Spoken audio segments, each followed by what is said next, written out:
आज हम इस्लाम के इतिहास के एक ऐसे महान शख्सियत के बारे में चर्चा करने जा रहे हैं जिन्हें महान अल्लाह ताला ने पूरे जहां का सुल्तान बनाया था। वे हमेशा के लिए जीवित रहने के लिए आबे हयात की तलाश में गए थे। एक दिन बादशाह जुल्करनैन अलैहिस्सलाम इस्लाम के प्रचार के उद्देश्य से एक अनजाने रास्ते पर कहीं जा रहे थे। चलते चलते वे बहुत सी बातें सोच रहे थे। कुछ समय बाद वे थक गए और एक स्थान पर आराम फरमाने लगे। मन में विचार कर रहे थे कि पूरी दुनिया में इस्लाम का पैगाम कैसे पहुंचाया जाए और दुनिया के पूर्व से पश्चिम तक अल्लाह की तौहीद का संदेश कैसे फैलाया जाए। इसी दौरान आसमान के एक फरिश्ते के साथ उनकी बातचीत हुआ करती थी। अचानक वह फरिश्ता बादशाह जुल्करनैन अलैहिस्सलाम के पास आया, सलाम किया और पूछा, हे सुल्तान, आप इतनी गहराई से क्या सोच रहे हैं? तब बादशाह जुल्करनैन अलैहिस्सलाम ने कहा, मैं अपनी पूरी जिंदगी अल्लाह की इबादत करना चाहता हूँ और इस्लाम का पैगाम पूरी दुनिया में फैलाना चाहता हूँ, लेकिन एक दिन मौत तो आएगी ही। फिर इस्लाम का प्रचार कैसे होगा? अच्छा, मुझे बताइए, अल्लाह के फरिश्ते किस प्रकार इबादत करते हैं? यह सुनकर फरिश्ते ने कहा, आसमान के फरिश्ते जिस इबादत में लगते हैं कयामत तक उसी में लगे रहते हैं। अगर कोई फरिश्ता रुकू में खड़ा होता है तो कयामत तक रुकू में ही खड़ा रहेगा, और अगर कोई फरिश्ता सजदे में है तो कयामत तक उसी में रहेगा।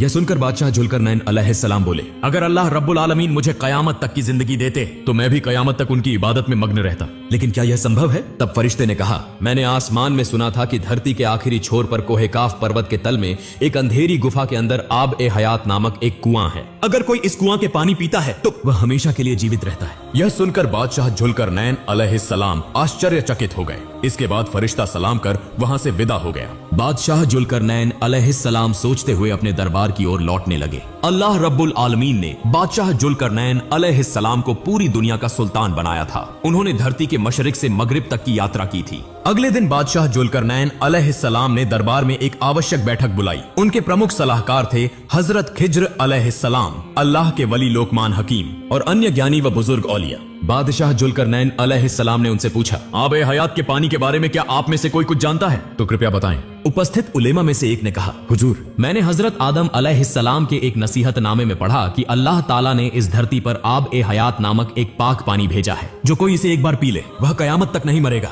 लेकिन आब ए हयात के अंधकार की गहराई बहुत अधिक है। वहां जाने के लिए कीमती याकूत और मोती लेकर जाना होगा, नहीं तो रास्ता भटकने की संभावना है। एक अन्य व्यक्ति ने कहा, मैंने भी सुना है कि आब ए हयात का पानी दूध से भी सफेद और शहद से भी मीठा है। इसे पीने से कयामत तक जिंदा रहा जा सकता है। यह धरती के आखिरी छोर पर कोहे काफ पर्वत के तल में स्थित है। तब बादशाह जुल्करनैन अलैहिस्सलाम ने कहा, मेरी हुकूमत की जिम्मेदारी और अधिकार आप सभी को सौंपकर मैं आब ए हयात की खोज में जाना चाहता हूँ। इसके बाद उन्होंने रियासत के संचालन की जिम्मेदारी एक अमीन को सौंप दी और 12 वर्षों के लिए आब ए हयात की तलाश में निकलने की तैयारी की। हजरत खिज्र अलैहिस्सलाम को काफिले का प्रमुख नियुक्त किया गया। अंधकारमय स्थान पर रोशनी की आवश्यकता थी, इसलिए बादशाह जुल्करनैन ने खजाने से 2 चमकते हुए याकूत लिए। एक याकूत उन्होंने खिज्र अलैहिस्सलाम को दिया और दूसरा अपने पास रखा। इसके बाद खिज्र अलैहिस्सलाम अपनी सेना और आवश्यक खाद्य सामग्री के साथ आब ए हयात की तलाश में निकल पड़े। बादशाह जुल्करनैन ने पहले धरती के मशरिकी छोर की ओर यात्रा की। यात्रा के दौरान उन्होंने कई अद्भुत और नई मखलूकात को देखा। तब जुल्करनैन ने रुककर अपनी सेना से पूछा, क्या आप बता सकते हैं कि यह किस प्रकार का मखलूक है? सेना ने उत्तर दिया,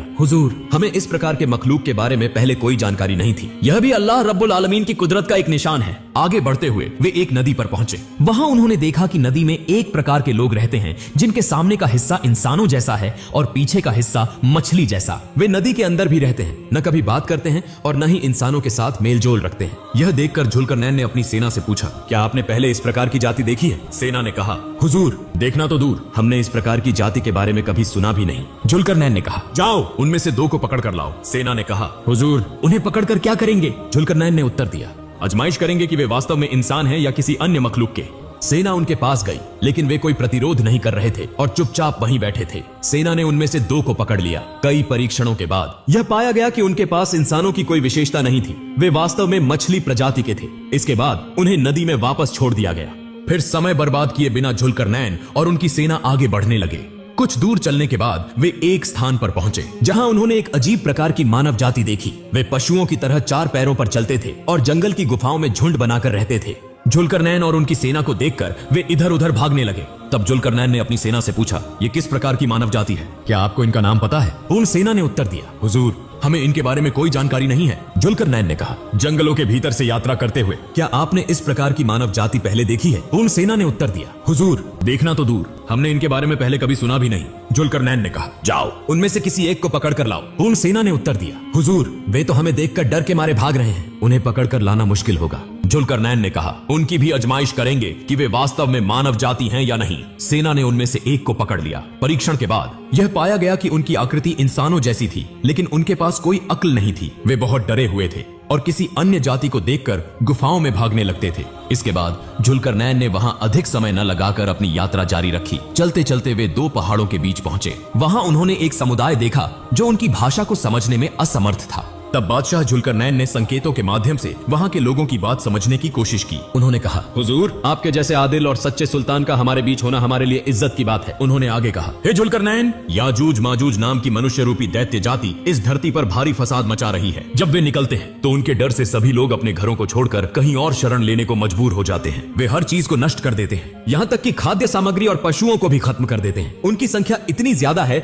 कि हम उनसे लड़ नहीं सकते। कृपया हमें उनसे बचाइए। इसके बाद उन्होंने कहा, हे जुल्करनैन, क्या हम सदका करके आपको कुछ धन दे सकते हैं ताकि आप उनके और हमारे बीच एक बड़ी दीवार बना सकें? बादशाह जुल्करनैन ने उत्तर दिया, अल्लाह ताला ने मुझे जो धन और शक्ति दी है वह पर्याप्त है। बस आप मुझे अपने श्रम से मदद करें और मैं आपके और याजूज माजूज के बीच एक दीवार बना दूंगा। इसके बाद जुल्करनैन ने याजूज माजूज की प्रकृति और उनके कार्यों के बारे में जानकारी ली। लोगों ने बताया कि उनमें कुछ इंसानों जैसे हैं पर उनकी जीभ बहुत लंबी है। कुछ के शरीर इंसानों जैसे हैं लेकिन चेहरा पशुओं जैसा। कुछ के बड़े बड़े कान हैं तो कुछ के सिर पर सींग होते हैं। फिर जुल्करनैन ने कहा, तुम लोग मेरे पास लोहे की चादरें लाओ। अगले दिन सैनिकों ने मिट्टी खोदकर लोहा और तांबा एकत्र करना शुरू कर दिया। जब दोनों पहाड़ों के बीच का स्थान लोहे से भर गया तो जुल्करनैन ने कहा, भट्टी में आग जलाओ और लोहे को गर्म करो। जब लोहा पिघलकर द्रव में बदल जाए तो उसमें पिघला हुआ तांबा डाल दो। इस तरह वहां एक विशाल दीवार बना दी गई। इसके बाद याजूज माजूज कभी उस दीवार को पार नहीं कर सके। इस काम को पूरा करने के बाद जुल्करनैन ने कहा, यह मेरे अल्लाह का करम है। बादशाह जुल्करनैन की इस ताकत को देखकर वहां के लोगों ने इस्लाम धर्म को स्वीकार कर लिया। हदीसों में उल्लेख मिलता है कि कयामत तक वे याजूज माजूज के अत्याचार से सुरक्षित रहेंगे। हजरत अली रदियल्लाहु अन्हु से वर्णित एक हदीस में कहा गया है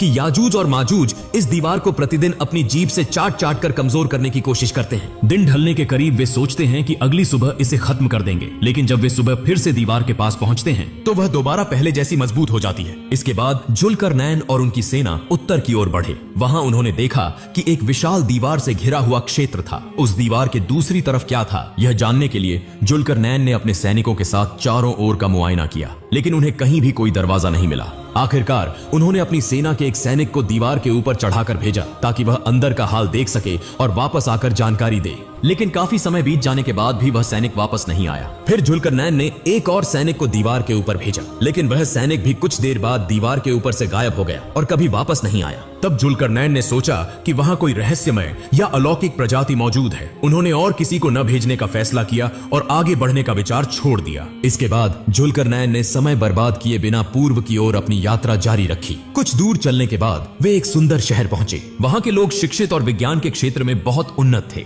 लेकिन उनकी भाषा समझना बहुत कठिन था। बादशाह जुल्करनैन को देखकर उन्होंने सलाम किया और कहा, हे जुल्करनैन, आपके यहाँ आने से हम बहुत प्रसन्न हैं। तब जुल्करनैन ने उन्हें कलमे की दावत दी और कहा, अल्लाह एक है, उसके सिवा कोई पूजनीय नहीं। यह बात उन्होंने तुरंत स्वीकार कर ली। वे एक बुद्धिमान कौम थे, इसलिए उन्होंने बिना समय गंवाए इस्लाम धर्म अपना लिया। उन्होंने जुल्करनैन को बहुत सम्मान और आदर दिया। जुल्करनैन ने वहाँ काफी समय बिताया और उनकी भाषा भी सीख ली। उस शहर का कोई भी व्यक्ति उनकी बातों का विरोध नहीं करता था। जुल्करनैन ने इस्लाम की दावत इतनी आसानी से किसी और कौम को नहीं दी थी। जब वहाँ का हर व्यक्ति ईमान ले आया तो उन्होंने वहाँ से पूर्व की ओर यात्रा शुरू की। कुछ समय बाद जुल्करनैन एक समुद्र के किनारे पहुंचे। उन्होंने देखा कि आगे बढ़ने का कोई साधन नहीं था। तभी उनके सैनिकों ने कहा, हुजूर, समुद्र के उस किनारे पर एक सुंदर शहर दिखाई दे रहा है। जुल्करनैन ने वहाँ जाने की इच्छा जताई, लेकिन सैनिकों ने कहा, हुजूर, वहाँ जाने के लिए समुद्र पार करना पड़ेगा और यहाँ न तो कोई नाव है और न ही कोई अन्य साधन। जुल्करनैन ने ध्यान दिया कि उनके डर से वहाँ के लोगों ने सब कुछ छिपा रखा है। तब उन्होंने अपने सैनिकों से कहा, जंगल से कुछ पेड़ काट कर लाओ और उनकी लकड़ियों से बेड़ा बनाओ, उसी से हम समुद्र पार करेंगे। सैनिक जंगल में गए और वहाँ ऐसे पेड़ पाए जिनकी लकड़ी पानी में डूबती नहीं थी। उन्होंने जल्दी से कई बेड़े बनाए और एक एक करके उन पर सवार होकर समुद्र पार किया। जब वे उस शहर में पहुंचे तो उन्होंने देखा कि वहाँ के लोग बहुत कमजोर और काले रंग के थे। जुल्करनैन ने उनसे पूछा, आप लोग इतने कमजोर क्यों हैं? उन्होंने कहा, हमारे पास पर्याप्त संपत्ति है, लेकिन भोजन की भारी कमी है। हम राशन प्रणाली के माध्यम से भोजन पाते हैं। उन्होंने जुल्करनैन का सम्मान किया और उनकी बातों को ध्यान से सुना। वहाँ के कुछ लोगों ने बहुमूल्य पत्थर, हीरे और मोती उपहार के रूप में उन्हें भेंट किए। वहाँ के लोगों लोगों की सरलता और विनम्रता देखकर जुल्करनैन बहुत प्रसन्न हुए और उन्होंने उन्हें इस्लाम की दावत दी। धीरे धीरे पूरे शहर ने इस्लाम धर्म अपना लिया। इसी तरह जुल्करनैन अपनी यात्रा जारी रखते हुए आखिरकार दुनिया के एकदम पूर्वी भाग में पहुंचे। आगे बढ़ते हुए वे कॉकस पर्वत क्षेत्र में पहुंचे, जहां उनकी सेना रास्ता भटक गई। सभी सैनिक एक दूसरे से अलग हो गए और 1 साल तक अलग अलग घूमते रहे। बीच बीच में वे मिलते, लेकिन फिर रास्ता भटक जाते। इसी दौरान हजरत खिज्र अलैहिस्सलाम ने एक अंधकारमय जगह देखी और धीरे धीरे उसकी ओर बढ़े। जैसे जैसे वे आगे बढ़ते गए, अंधकार और गहरा होता गया। उन्होंने अपने पास रखा एक उज्जवल मणि निकाला और उसकी रोशनी में आगे बढ़ने लगे। वे एक सांस रोक देने वाले स्थान पर पहुंचे और वहां एक कुआं देखा। कुएं के पास जाकर उन्होंने पानी का रंग देखा और उसे आबे हयात समझा। उन्होंने दोनों हाथों से पानी भरकर पिया। वह पानी शहद से भी मीठा, दूध से भी सफेद और कस्तूरी से भी अधिक सुगंधित था। हजरत खिज्र ने उस पानी को भरपेट पिया और अल्लाह का शुक्र अदा किया। इससे उनकी भूख और प्यास मिट गई, शरीर को नई शक्ति मिली और उनका चेहरा चमकने लगा। फिर उन्होंने सोचा कि इस पानी को जुल्करनैन को भी पिलाएंगे। इसके बाद वे वापस लौटने लगे। हजरत खिज्र अलैहिस्सलाम जहां पहुंचने के लिए उन्होंने बहुत दिनों तक सफर किया था, वहां से बाहर निकलने में उन्हें 10वें हिस्से का समय भी नहीं लगा। बहुत कम समय में वे अंधकार से बाहर आ गए और जुल्करनैन को ढूंढने लगे। लंबी तलाश के बाद उनका सामना कुछ सैनिकों से हुआ। सैनिक खिज्र अलैहिस्सलाम को पहचान नहीं पाए। उन्होंने पूछा, आप कौन हैं और इस अंधकारमय स्थान पर क्या कर रहे हैं? खिज्र अलैहिस्सलाम थोड़ी देर तक चुप रहे, फिर कहा, मैं खिज्र अलैहिस्सलाम हूँ। सैनिकों ने कहा, हम आपको पहचान नहीं पा रहे, आपकी सूरत इतनी बदल कैसे गई? तब खिज्र अलैहिस्सलाम ने बताया, मैंने आबे हयात के पानी का सेवन किया है। आबे हयात पीने के बाद खिज्र अलैहिस्सलाम का चेहरा इतना उज्जवल हो गया था कि उनकी पुरानी सूरत से कोई समानता नहीं रह गई थी। इसलिए उन्हें अपनी पहचान बतानी पड़ी। उन्होंने सैनिकों से पूछा, जुल्करनैन कहाँ हैं? सैनिकों ने कहा, वे 1 साल पहले हमसे अलग हो गए थे और कहाँ गए इसका हमें कुछ पता नहीं। दूसरी ओर जुल्करनैन अलग थलग पड़े, बहुत दिनों तक रास्ते भटकते रहे और आखिरकार एक अंधेरी गुफा में प्रवेश किया। गुफा के अंदर बहुत दूर जाने के बाद उन्होंने एक विशाल महल देखा। धीरे धीरे महल के करीब जाकर उन्होंने देखा कि दरवाजे पर एक बहुत बड़ा मुर्गा खड़ा है। वह मुर्गा इंसानों की तरह बोल सकता था। जुल्करनैन को देखते ही मुर्गा बोला, हे पृथ्वी के शासक जुल्करनैन, आप यहाँ किस लिए आए हैं? जुल्करनैन ने कहा, मैं आबे हयात की तलाश में यहाँ आया हूँ। अगर मुझे आबे हयात मिल जाए तो मैं हमेशा के लिए जीवित रह सकूंगा। जुल्करनैन की बात सुनकर मुर्गा हंसने लगा और कहा, अल्लाह ने आपको जो विशाल राज्य और अपार सुख सुविधाएं दी हैं, उससे आपका मन नहीं भरा? अब आप कयामत तक जीवित रहना चाहते हैं? इतना लालच ठीक नहीं है। दुनिया का समय अब समाप्त होने को है। गाने बजाने का चलन बढ़ चुका है। पुरुष औरतों का वेश धारण करेंगे और औरतें पुरुषों का। लोग बड़ी बड़ी इमारतें बनाएंगे और दुनिया की ऐश आराम में डूब जाएंगे। अल्लाह का जिक्र लोगों के दिलों से गायब हो जाएगा। दिन ब दिन इंसान पतन की ओर बढ़ेगा। ऐसे में कयामत तक जीवित रहने का क्या फायदा? यह कहकर मुर्गा अपने पंख फड़फड़ाने लगा और महल मोतियों, हीरों, जवाहरात और बेशकीमती पत्थरों से भर गया। फिर मुर्गा बोला, क्या आप इन सब चीजों को लेना चाहते हैं? जुल्करनैन ने कहा, नहीं, मुझे यह सब नहीं चाहिए। फिर मुर्गा बोला, तो आप आगे बढ़ें, वहां आपको और कुछ पता चलेगा। जुल्करनैन मुर्गे की बात मानकर आगे बढ़े। कुछ दूरी पर उन्होंने देखा कि हजरत इसराफील अलैहिस्सलाम एक विशाल सिंगा लेकर खड़े हैं। उनकी निगाहें आसमान की ओर लगी हुई थीं। जुल्करनैन वहां पहुंचे और हजरत इसराफील अलैहिस्सलाम को सलाम किया। इसके बाद इसराफील अलैहिस्सलाम ने उनसे पूछा, हे जुल्करनैन, आप किस उद्देश्य से यहाँ आए हैं? जुल्करनैन ने कहा, मैं आबे हयात की तलाश कर रहा हूँ। मैं आबे हयात का पानी पीकर कयामत तक जीवित रहना चाहता हूँ। तब इसराफील अलैहिस्सलाम ने जुल्करनैन की बात सुनकर कहा, तुम्हारे लिए इस तरह का लालच न करना ही बेहतर है। लंबी उम्र पाने के बाद भी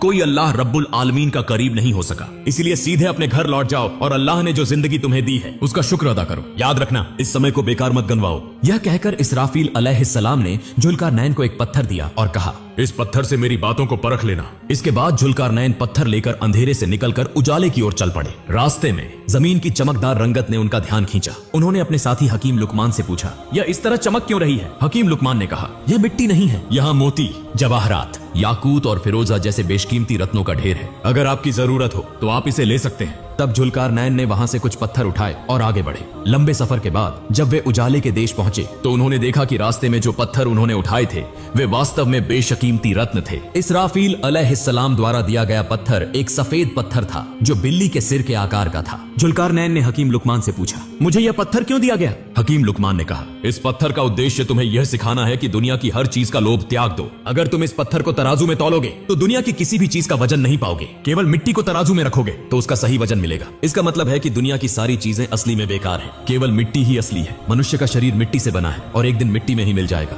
महल, पेशा, धन दौलत कुछ भी स्थायी नहीं है, इसलिए हमें उस मिट्टी में लौटने के लिए तैयार रहना चाहिए। यह सुनकर जुल्करनैन ने अपने पास की सारी संपत्ति, सोना, चांदी, हीरे, मोती और पैसा वहां मौजूद लोगों में बांट दी और कहा, तुम सब अपने घर लौट जाओ, मैं इस पहाड़ के नीचे अपना बाकी जीवन गुजारूंगा। इसके बाद उन्होंने सभी को विदा किया और अपनी माँ को एक पत्र लिखा जिसमें उन्होंने कहा कि वह उनके लिए हमेशा दुआ करती रहे। उन्होंने यह भी कहा कि वह कयामत के दिन अपनी माँ से मिलेंगे। जुल्कारनैन की माँ ने उनका पत्र पाकर आंसू बहाए और जब तक वह जीवित रही अपने बेटे के लिए दुआ करती रही। जुल्कारनैन पहाड़ की तलहटी में बैठकर अल्लाह की इबादत करते रहे। इसी तरह कई साल बीत गए।